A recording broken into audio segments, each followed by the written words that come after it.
Dostların seni üzebilir, aldırma. Sevgilin seni terk edebilir, aldırma.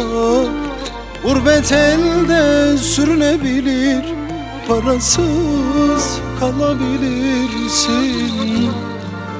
Ama hayat kısa, yaşa, yaşa, aldırmadan yaşa. Daha yolun başındasın, kara kışa ilkbaharsın. Sen dertlerin dermanısın, yaşa, aldırmadan yaşa. Daha yolun başındasın, kara kışa ilkbaharsın. Sen dertlerin dermanısın, yaşa,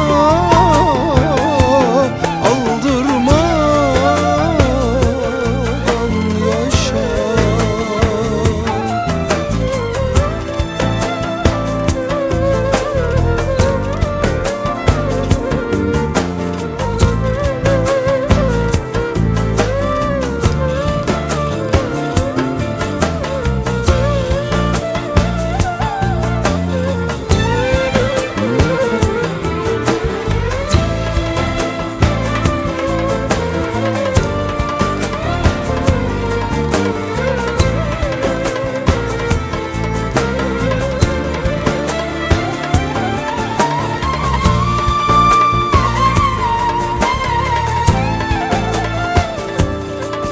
Sevdiğin elin olsa bile aldırma. Başkası dokunsa bile aldırma. Kalbin onu çok sevse bile, onsuzluk zor olsa bile, ama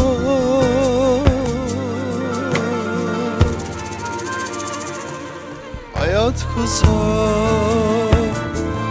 yaşa, yaşa,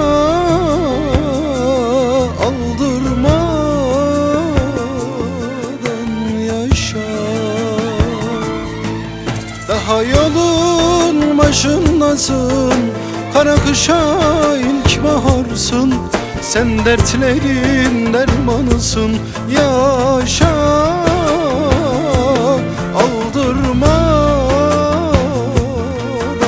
yaşa.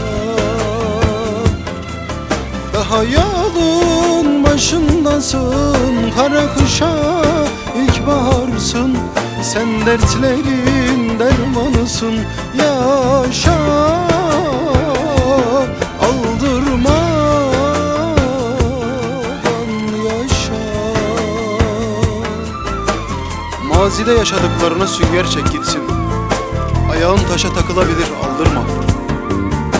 Senin bir gülüşün var ya hani, bir gülüşün var ya, gülünce güller açar hayata. Mutlu ol, mesut ol. Hiçbir şeye aldırmadan dosdoğru yaşa.